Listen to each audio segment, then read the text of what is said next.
Today I'm going to work on doing an oil change on my Fiat 500 Abarth. I'm going to be using Motul synthetic 5W40, and I'm also going to be installing this really sweet billet aluminum oil housing from Grüvenparts. They don't make these anymore, and this is Francis. He wants to help. This is going to be a really cool part. It's going to keep the old plastic oil filler housing from stripping out or breaking during tightening. While I'm out here, I am also going to remove my wheels and, well, basically just pull my wheels off the car. And then I'm going to clean my brake calipers. I can't seem to get all the brake dust off of them, so I want them to get back to being shiny red.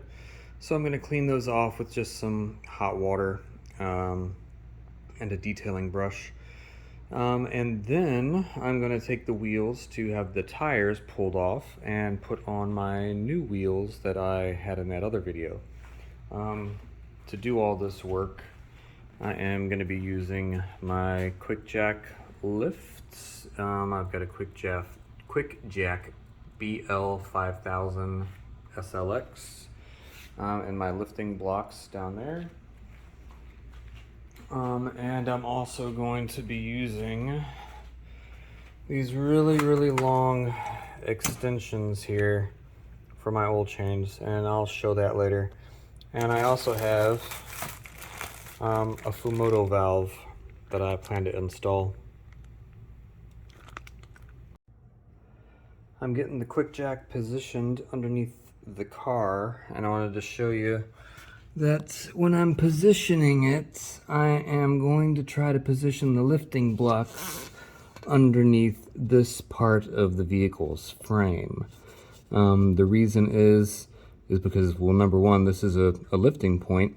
Number two, the other lifting point for jacking is underneath the car where this arrow is. It's this pinch weld here. And if you get too close to these, the side skirts, these rocker skirts here, you can wind up popping them off of where they're attached at the front.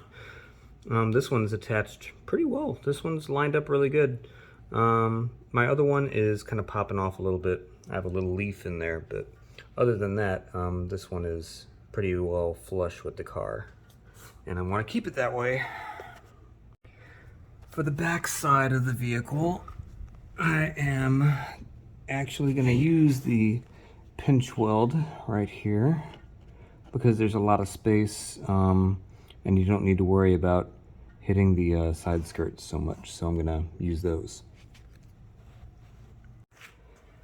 I'm going to break all of these lug bolts loose. They're lug bolts, not lug nuts.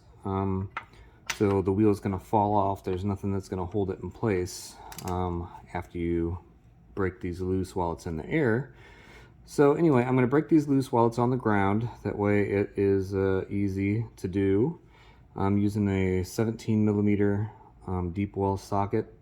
And after I break loose all these lug bolts, then I will get to work on lifting the car up and taking the wheels off and doing the oil change. So the oil filter is in the engine compartment. It is actually down there. It's that plastic piece that you see with that nut on it right there. Should be in focus now.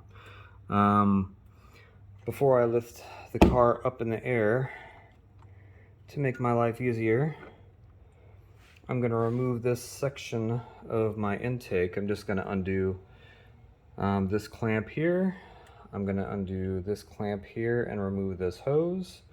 And then I'm going to undo the clamp at the turbo right here. After I've taken all those off, I can easily remove this, and then I'll have way more access to the oil filter housing. So I removed the clamp and the hose, and I undid both of these are 8mm, both of these clamps. And then I just kind of pull up from here, and then at the turbo end you just kind of give it a bit of a wiggle and it'll come right off eventually. There's a keyway there, that cutout, that keyway for when you put it back in, that is designed to match up with this nut on the turbo housing. And if we look down there, now I've got way more room to access my oil filter. So I'm gonna start the lifting process now. I recommend that if you have one of these and you're gonna do this, that you do it slowly in sections. That way you can kind of keep an eye on how everything's lining up.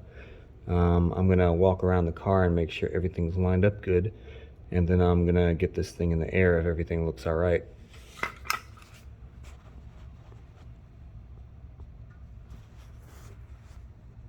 Here's what we're looking at in the air, just so you can see.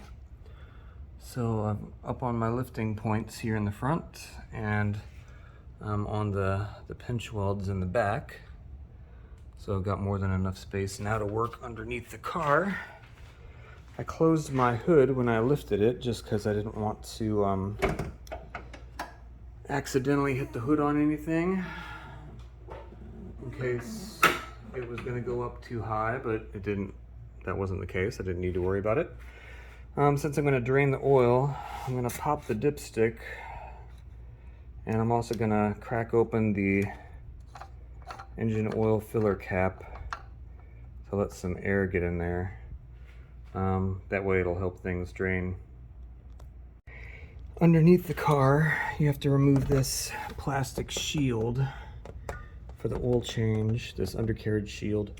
You're going to have 1, 2,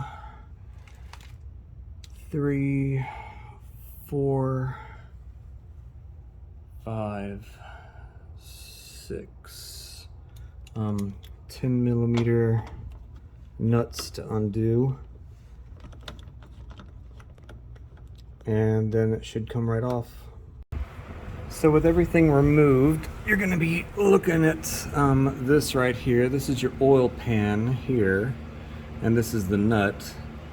The nut is a size 13. Let me double check. Yeah, it's a 13. And as you can see, there's a cross member here. So when I take this off, oil is gonna go all over the cross member, which is probably why they have a hole there so that oil can drain out. It's gonna be a mess. It'll be much cleaner once I get the Fumoto drain valve installed. But for now, here we go with making a mess. So this is the oil draining out. As you can see, it did drain through that little hole in the cross member, so that's what that's there for. Up top, I'm going to use an obscenely long extension here to loosen up the oil filter housing. And I'm also going to use a 27 millimeter hex socket for that. I'll show you what that looks like when it's all together. So this is what it looks like all together. So this is your headlamp, obviously, and I guess this is like your little headlamp tear duct. You're gonna go in through the tear duct here and then attach on to your oil filter. It's a straight shot down to that oil filter from there. Makes it pretty easy. I'm just gonna break it loose and let it drain a bit. Then while that's draining, I'm gonna take the wheels off. And as I mentioned previously, I'm going to get to work on cleaning off my brake calipers to make them all nice and shiny again. I've just got a bucket with some water and some detailing brushes, and that should probably do it, or at least make them better. Alright, so now I am going to fully remove this oil filter, and if I remember right, it gets pretty messy. So we'll see how that goes.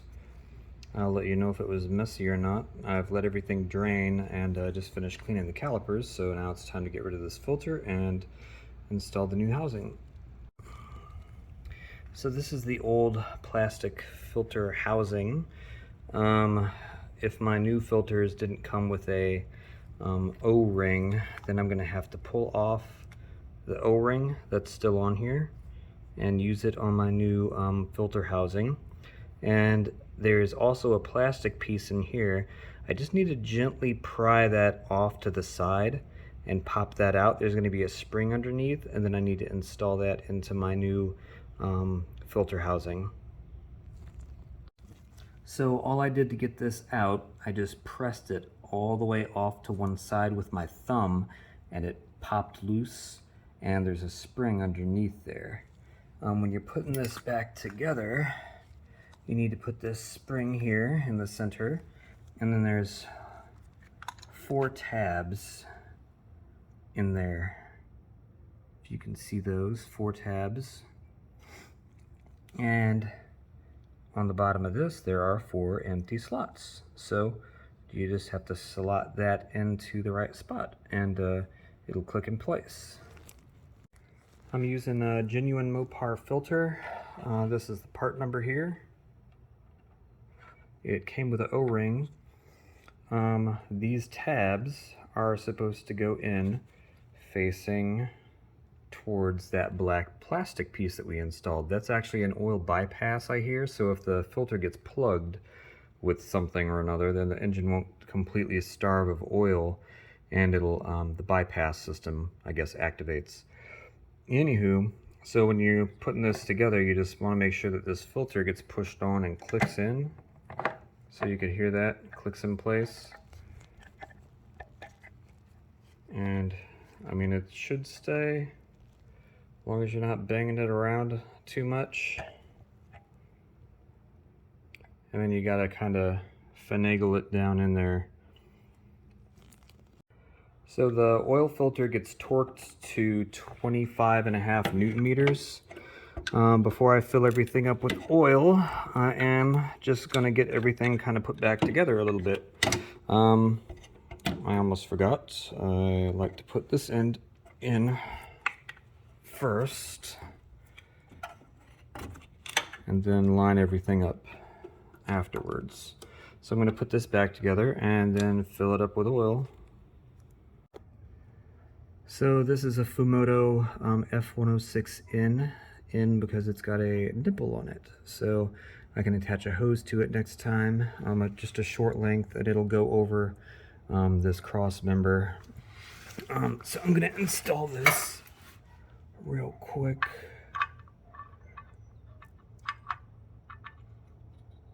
All right.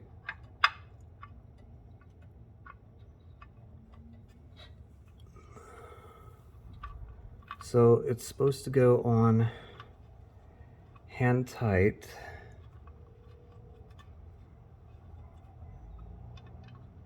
And then 1/8 of a turn after hand tight, or 18, I think it was 18 Newton meters. I'll put it in the description, or I'll mention it next time I get on camera. I'm gonna tighten it up with a crescent wrench. So this is what the valve looks like installed. I'm not crazy about the orientation that it's in, but it keeps winding up there. It's not hanging down below this cross member or anything. I mean, it's not like it's the lowest part on the car at the moment, because this cross member is, but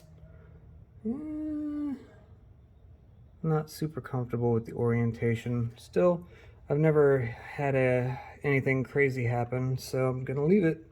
I've used these a lot. Normally I can get them oriented in a position where the lowest part is somewhere else, but couldn't do that here. So anyway, that's what it looks like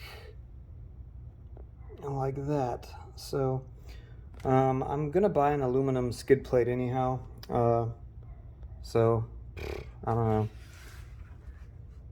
As long as I don't run over anything stupid on this side of the car, I guess I'll be fine. Maybe famous last words? We'll see.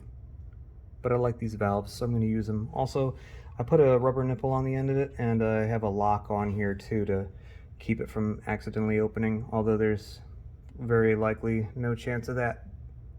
Alright, time to put some oil in it. I'm using my Cool Aries 560-20 oil filter funnel. It's made for Fiats, so it screws in place of the oil filter cap. I like it better than the ones that kind of sit in there and wobble around.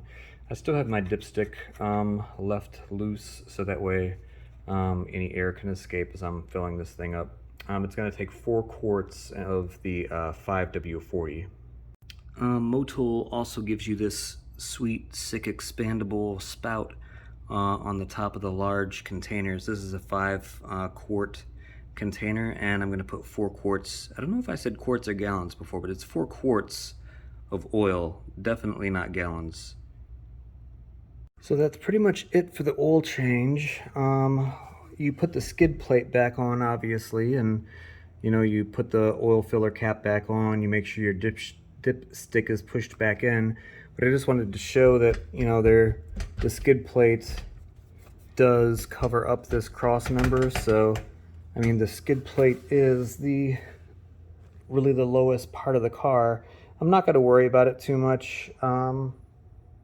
If I really start to lose sleep over it, I'll switch it to a different Fumoto valve. They have some that are adjustable so that you can move the handle attachment point. You can rotate it in different positions. But I'm fine with it the way that it is, I think. Okay, last thing, I'm gonna weigh these tires and the wheel, and then tomorrow I'll weigh the new set. We'll see what we're at. 39.4. Wait until that turns off.